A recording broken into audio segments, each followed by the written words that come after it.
show is here. Yo, our mission is clear. It's time to change healthcare. Have no fear. Today is the day. This is the hour. Together, you know we've got the power. Drop the silos. We're all the same team. Experience, business, tech, and marketing. How can anyone be satisfied with the way things have always been? Yeah, we've tried. So join us now. Join the revolution. Consumer first health is the evolution. Status quo, more like status no. Yeah, this is the healthcare rap. Yo, come on, let's go. New choices, new platforms, new care models. In the healthcare of tomorrow, consumers win. But who will design it? What will it look like? And how long will it take?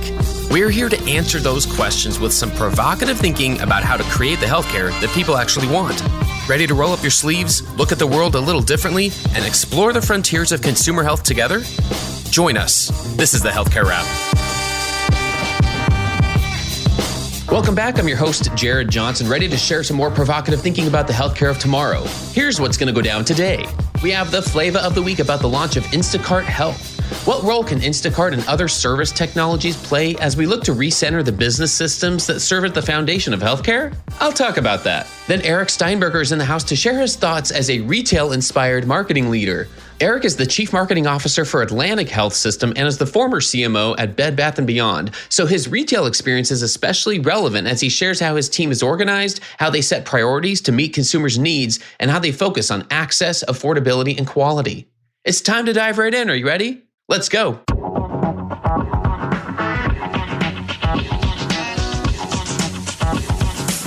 Flava of the week.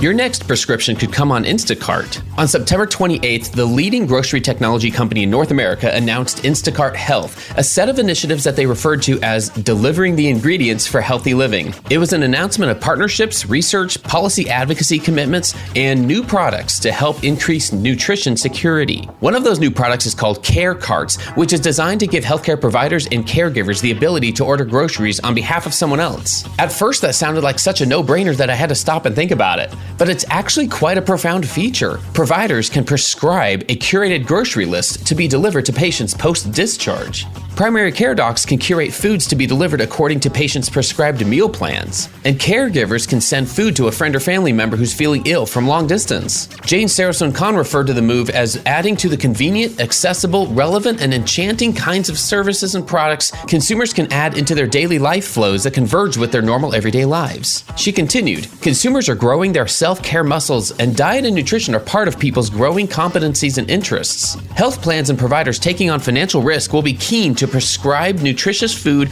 and items from the grocery store that enable their patients to stay well at home and thrive. Pharma companies could see this as a complementary digital therapeutic to help patients undergoing aggressive therapies that attack cancer, HIV, renal failure, and other diseases where patients are at risk of losing weight.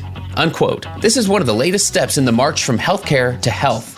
It's part of a world where sending fewer people to the hospital is a good thing, where consumers are embracing self-care and asking for more access, more convenience, and more humanity as part of their personal health journeys. Home-based, preventive, tech-enabled, convenient, value-based, whole person. These words will continue to represent that evolution. Organizations that align their business models and consumer experiences to these trends will be the best prepared to find the profitable path to meeting the new healthcare consumer. The good thing is it can come through partnerships. You don't have to develop your own Instacart Health platform. You can take advantage of the tool that they've created. They are just the latest player to carve out part of the value chain in a way that works for them and for providers. Let's remember food as medicine and other health initiatives as we look to recenter health strategies and the business systems that lie at their foundation. That's another way that we'll build the healthcare of tomorrow. And that's the Flava of the Week.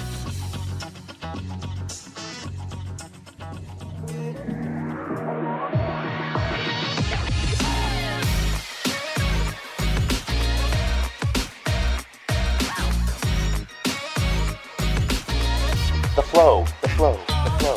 All right, let's get into the flow, everybody. I'm so excited for this. Give it up for Eric Steinberger. Eric's the Chief Marketing Officer at Atlantic Health System. Eric, welcome to the Healthcare Wrap. Great to be here. Nice to meet you, Jared. What did I miss in your bio? Let's start there. What else would you like our listeners to know about you and your background? Sure. So I oversee marketing for Atlantic Health System, fairly new to the organization, under a year. And I guess my background is everything but healthcare. I started my career in management consulting. After business school, I worked in financial services at American Express for a number of years, then did a brief stint at AOL trying to get people not to cancel their dial-up internet accounts. Then went over to the digital agency side for a number of years. And then previous to this, I oversaw marketing for Bed Bath & Beyond, the mothership, and a variety of other brands that the company owned.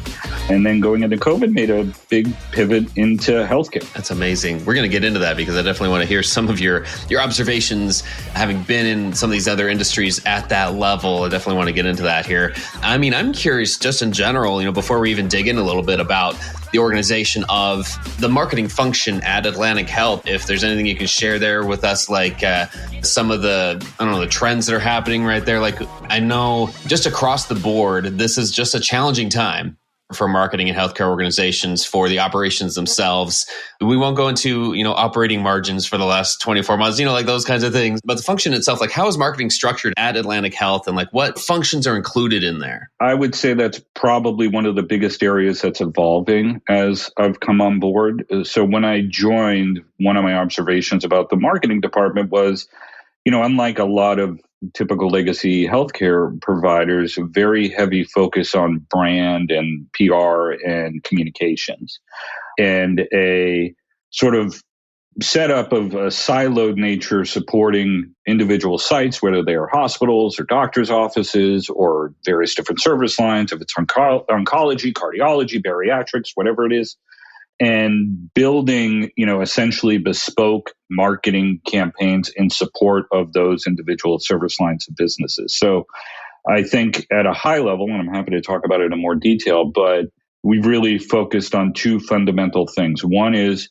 creating a much more integrated marketing function. If you flip it around from sort of being business-centric to consumer-centric, the consumer has multiple health journeys through their lifetime. They're going to have a variety of different needs, whether it's urgent care or a primary care appointment or seeing a specialist or potentially needing a procedure in a hospital. And if we're going to look at it through their view, that we really need to marry that marketing. So that takes the organization to be organized around that way and to develop communication strategies. So I think that's big change number one. And then the second, really high level thing is, and I'd say it's both sort of a talent build-up, acquisition, capability build, as well as sort of an internal marketing across the system to help educate all the stakeholders within the organization that marketing is more than just brand and PR and communications, that this whole world of digital experience and setting up online appointments or reminders or building marketing personalization at scale or everything in the build out of the digital channels and the analytics and the data and CRM, customer relationship management, all of that takes much different set of skills, a much different set of capability, but it's one that exists in the marketing organizations that I've been a part of for the last 20 plus years of my career and just was thought of as a foreign concept in the world of healthcare. And so it's helping people understand there's built out processes, there's capabilities, there's knowledge to leverage from other industries, that we're not just, starting with new frontier greenfield, make it up as we go along, that there's a lot we can bring in from those other organizations. And, mature marketing organizations have these capabilities baked into it. So, that's helping educate the internal marketing team itself, as well as the broader organization, and getting the right people in to do that. Very interesting. There's a lot to that. I'd like to unpack that a little bit. And I imagine the way that the team is structured and all those functions you just mentioned that are under marketing now, there's a few things that have to be in place foundationally for that to work and operate.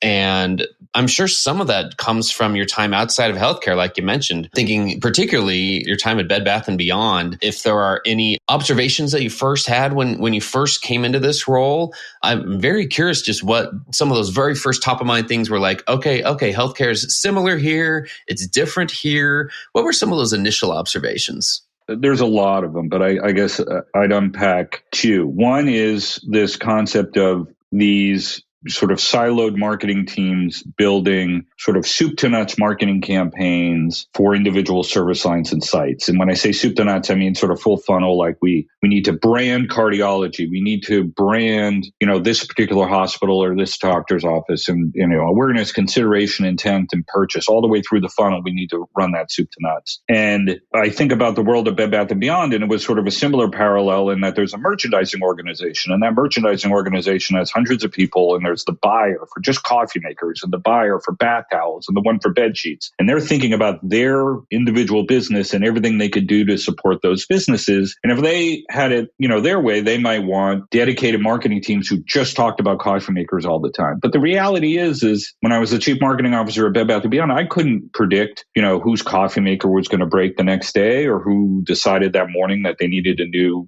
set of bed sheets and was going to walk into a Bed Bath & Beyond. And so, we had these simple concepts like a circular, that shows a breadth of different products and services, either in a print piece or online or whatever it is. And the idea is that would be tied to different themes. At the beginning of the year, it might be rejuvenate, revive, new year, new you, spring cleanup, whatever those themes are that are the moments the consumer is going through. But it would be tying those products and a breadth of them to the needs of the consumer at that time. And then, by doing that, you can identify, you hope to find something that the consumer is going to engage with. And then, they come into your website, or they walk into one of your stores and they go down that particular item. Well, now they've signaled to you what they're really interested in. So you're casting this large net to capture as many people as possible. And then once they sort of indicate through some behavior what they're really interested in, then you bring them further through the funnel and talk about that particular service line. And so it just felt like a very inefficient way to be doing things. So I think big observation number one was this idea of these integrated marketing programs that we're really focused on moving forward, because we don't know who's necessarily looking for a new primary care physician, who has decided that nagging knee problem they've had for 3 years and they want to call up an orthopedist today. You don't necessarily, as much as we could say we have all this big data and analytics, that's a really, really tough thing to predict. And so if you're out there just talking about a lot of relevant things at once, you're going to make that communication work harder for you. And you just need to trust the fact that you've set up the right signals in your system, that when they act on anything, that you can then continue to follow through and take them the rest of the way through the journey. So that was sort of big observation number one of how I felt like, retail was a bit different than healthcare. And I think the second piece was, around all of the capabilities that marketing was focused on outside of just, branding and PR and communications, that all of these digital channels and CRM and big data and analytics, like one of the things that I've tried to help both the internal marketing team and the larger organization understand is that marketing is way more complicated than it used to be 20 years ago. And this idea that you can have sort of a generalist jack of all trades marketer who, knows a little bit of branding and a little bit of PR and, can put together an email is only going to get you so far. But the depth of capability in each one of these areas, whether it's just paid search and all of the different capabilities that Google has in their AdWords structure and the different ways that you can optimize campaign flows, or if it's getting into, CRM and you got to understand whether you need a CDP or a campaign automation system and how you're going to segment your data. You need experts in every single one of those areas, and that we need to have more of a matrix structure where there's, someone paired up with a service line or a site that understands the needs of those particular businesses, can translate it into a high level as to what the overall marketing strategy is, but that needs to partner with experts in every single one of those areas, because, we used to say in the world, retail is detail. The devil's in the details when it comes to how you're going to drive competitive advantage. And I believe the same is going to be true, down the line in healthcare, and I firmly believe this is where we can create a differentiated brand experience. Let's double click on that part a little bit. The differentiating through a brand experience. Those are not words or terms that were common in healthcare 5 years ago, even 2 or 3 years ago. I'm hearing them a lot more now, and the devil is in the details of how to do that and how to make that a competitive advantage. I love that that's where you went, though, because that's a feeling of mine that can be your competitive advantage. Like, that's not the thing that some committee or the intern works on. I mean, I came up through the digital marketing ranks. And so digital, social media, I mean, even websites. I remember convincing organizations that we needed a website, like it's been that type of evolution in the industry, and being able to be the one sitting there being told, okay, like, go figure out social media for us, go tell me what the business value is. I remember those conversations, and there's some things that are eerily similar to that when we start talking about brand experience now, and how, yes, most of it is digital, but then there has to be this engine underneath it to power that experience. It's a great evolution to know that, like, that's what's being talked about these days. Those conversations have changed a lot. And I think all that just goes to say, like you said, in addition to all the demands on a marketing team's time right now, this is just a challenging time for healthcare organizations themselves. I'm wondering how, in the midst of all that, you set this consumer-first vision to talk about, hey, let's improve an experience and use that as a competitive advantage. Let's make healthcare easier for people. In other words, like, let's remove some of the friction. The bar's pretty low. It's challenging. It's complex. So what can we do here or there? How do you set a vision there? And then how do you work with your team to execute on that vision? Yeah. So, I mean, I think I would say a couple of things. So one is, fortunately for me, Atlantic Health as a hospital healthcare system is very well-run organization. So a lot of the challenges that are impacting the industry overall, whether it's recruiting, the political environment, consumer sentiment, coming out of COVID and recovering and dealing with the fluctuations in demand, there's a very, very well-equipped team at Atlantic Health system handling a lot of that, which, very fortunately has allowed me to really focus on this idea of the consumer.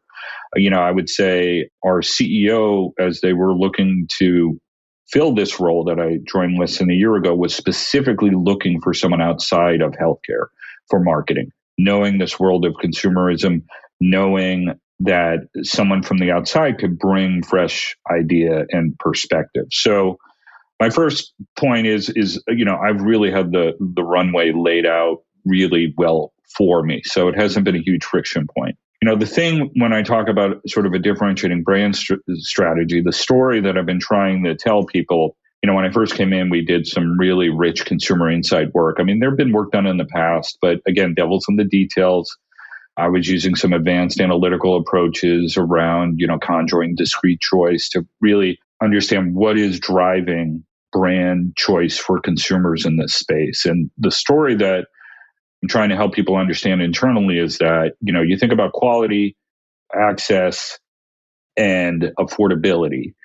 Those are table stakes in this world. And, there's sort of a minimum bar you need to hit on all three of those dimensions. Yes, if it's urgent care, you need to be within 30 minutes drive. If it's specialty, maybe I'll go an hour away from an access standpoint. Quality, we're fortunate enough to have the number one hospital in New Jersey based on U.S. News, and we have many, many other awards and accolades to point to there. But the fact of the matter is that delivering healthcare in the Northeast, you're going to get good quality almost wherever you go. So when you think about these three dimensions, there's this bar, but once you meet the minimum threshold, you're in the consideration set. So then what's really going to differentiate you from some of your competitors? It's a lot of these things that are around the experience. And consumers, how you shop is totally different than it was 20 years ago. How you bank is totally different than it was 20 years ago. I deposit to my checking account, sitting at my desk, taking a picture of a physical check that someone sent me. And I don't have to go to the bank and put it in an ATM envelope or something like that. So when I'm talking to my healthcare provider and they're saying, fax your medical records over to us for this referral, it's like, what are you talking about? That's crazy. Or I need to make an appointment and I have to call your office and leave a voicemail, and maybe an hour later you'll call me when I'm doing something else and I can't pick up the phone, and it could take 3 days of phone tag just to schedule an appointment. Like, that's ridiculous. And so even if we could solve that basic stuff, which, look, if it was easy, someone would have done it. It's definitely difficult.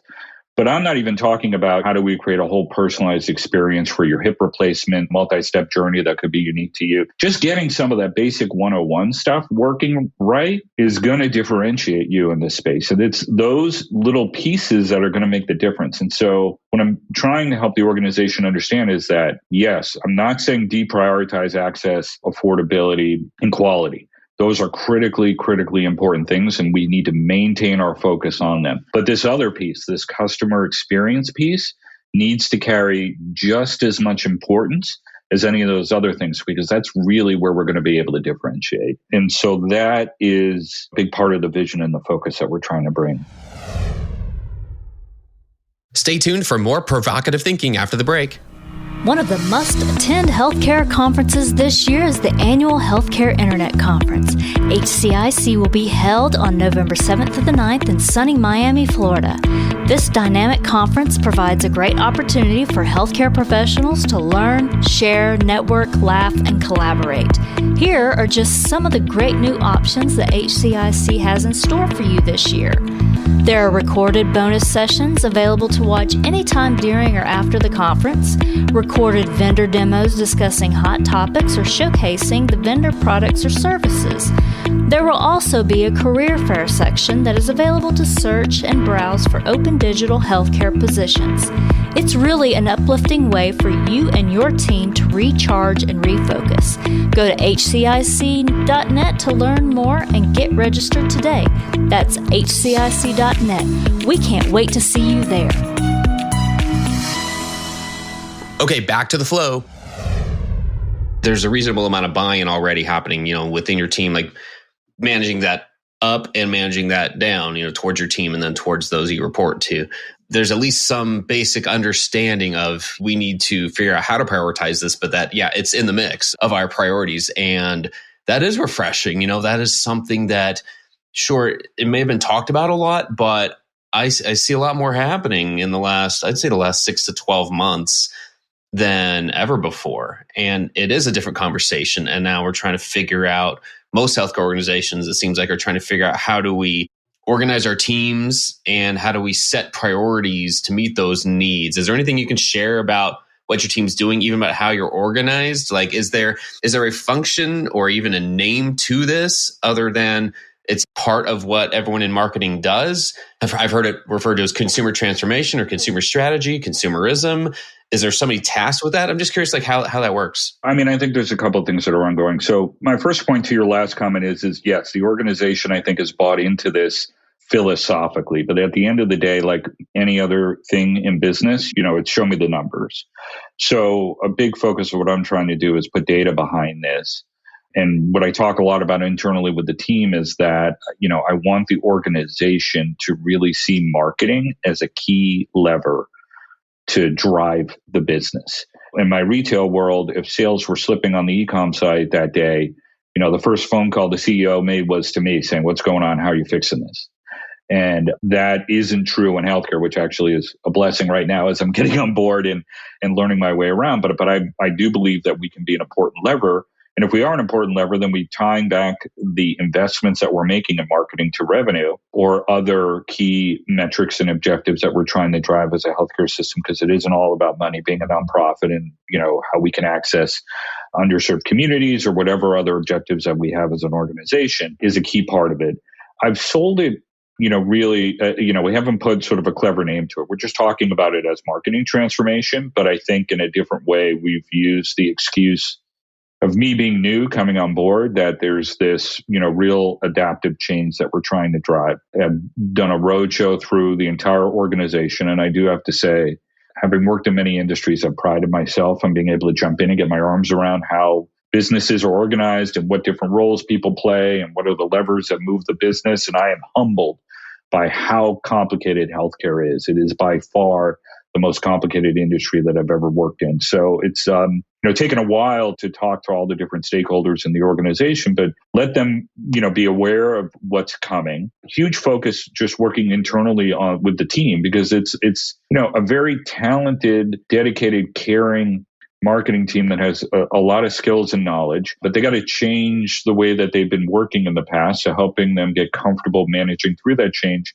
and augmenting it with additional talent and expertise in areas that we've been underdeveloped in, and getting them all to mesh is a huge effort as well. And then continuing the conversations at the executive level around this idea of end-to-end consumer experience and framing it up in the world of customer, everything from sort of the trigger event that starts the search for information about a healthcare need that they might have, to the appointment scheduling process, to inpatient, outpatient, follow-ups, referrals, to billing and payment and collections. Like that whole end-to-end experience we need to be managing holistically. So as part of the leadership team, as we think about priorities going into 2023, where that's been certainly a focus of ours for some time, how we continue to elevate it as a bigger focus and get better at executing around that, because the collaboration that's required across all of those areas of the business is a daunting feat. So it's one of those areas you can always improve, but you're never going to perfect. Isn't that the truth? Hopefully there's an understanding of that. This isn't a destination. Like I said, it's going to keep evolving. As soon as we get to whatever that point is where we feel like, hey, we're nailing marketing transformation, however we describe that, then it's going to be the next thing. So I mean, that's the blessing and the curse, isn't it, of being in this field? But there's a lot to it. I wonder about you as a leader in particular in this role. What do you feel like you need in order to thrive in this environment with all these things you have going on, all the initiatives you just described? What are the things that help you succeed in your role and the things that you're responsible for? I think it's a bunch of different things. So one is having had, I've just been blessed with some incredible experiences in my past.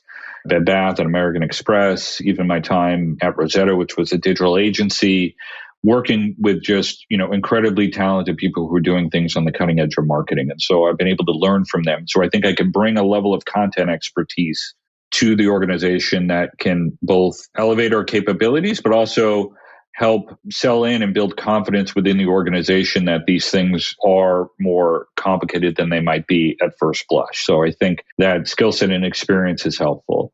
I think having been part of my career in professional services and consulting, I have that sort of structured problem solving, structured communication skill approach, which is helpful in terms of simplifying these concepts down to meaningful ways that people are going to understand. Like if I'm coming in and I'm throwing a bunch of marketing lingo around, people don't know what the term CRM is in the organizations. They're not marketing-led organizations like, say, American Express is, or other businesses that I've worked in where most of the leadership understands the world of marketing. So you have to communicate at a much clearer level to get them to understand. And then I think the third thing, I don't know that it's a skill unique to me, but just one that I've carried throughout my career, is being an effective listener. Before I come in and say, here's the answer, we should do X, Y, Z, it's a lot of listening. And it was certainly needed in the world of healthcare because there are very unique things about this. We're not selling a bath towel or a coffee maker. When you're talking about a physician, you're talking about a highly trained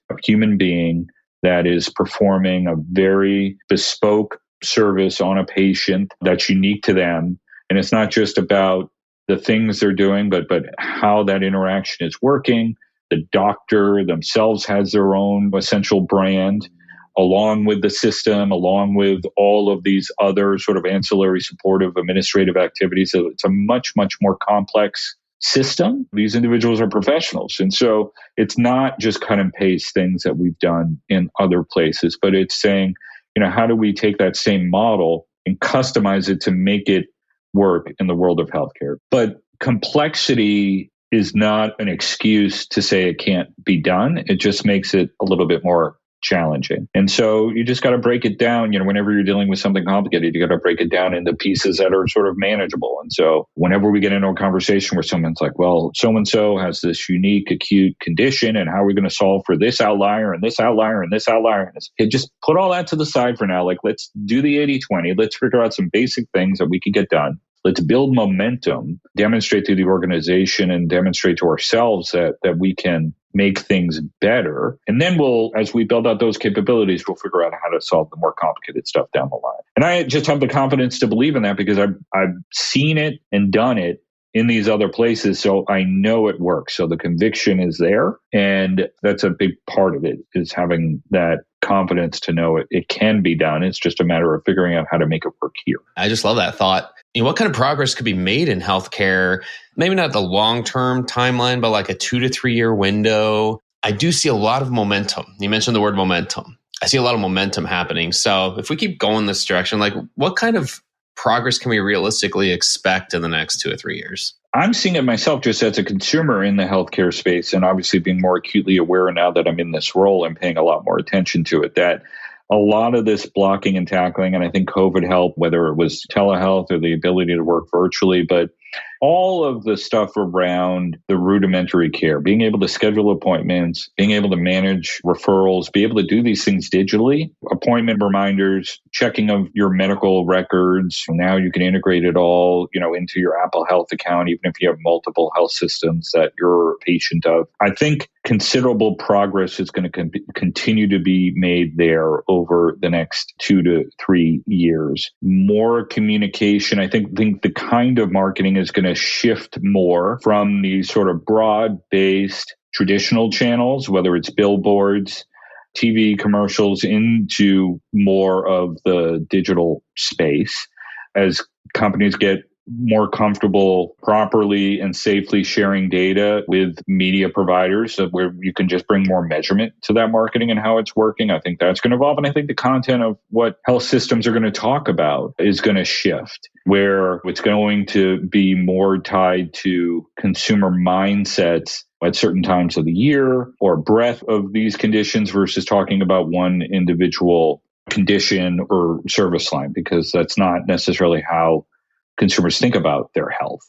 A lot of progress is going to continue to be made in those areas. I think the more complicated stuff like acute conditions or chronic diseases are going to take a little bit of a while longer, especially when there's so much customization to the kind of care that an individual needs. But there's so much runway with those other things in how to solve that. I mean, I can't tell you how many times someone had to go in for, a pretty basic diagnostic procedure and says to me, I had no idea what to expect even going in. And it's like, well, why can't we just send you a video ahead of that procedure that just gives you the basic understanding about what's going to happen? It's scary. I mean, no one wants to. I mean, that's the other thing, is we're selling a product that people aren't exactly joyous most of the time about purchasing. I mean, you used to joke that there's nothing at a Bed Bath & Beyond that we sell that you need to have, but just decided once you walked in the store you couldn't live without it by the time you walked out. And that's not the same with healthcare. And so easing that anxiety, putting together basic communications, those are things that we can solve in the next 2 to 3 years. I mean, they're not that complicated compared to other things. I totally agree. And that is important to recognize, when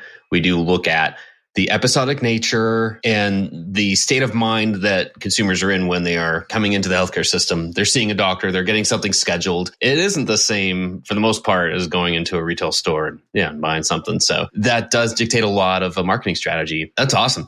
Last question for you then, Eric, because this just gives me so much to think about. And I really appreciate your time with all of this. I'm just curious, what other trends you're paying attention to right now in general, in healthcare, outside of healthcare, anything we haven't mentioned that you're paying attention to right now? Yeah, so there's a lot of things. So obviously, big tech and the payer providers and sort of all the people that have their eyes set on healthcare and are making inroads into certain aspects of that space, and I would say the areas that certainly play to their competitive advantages, whether it's urgent care, primary care, or sort of the basic healthcare needs of individuals, that's where, the complexity of the care isn't that high.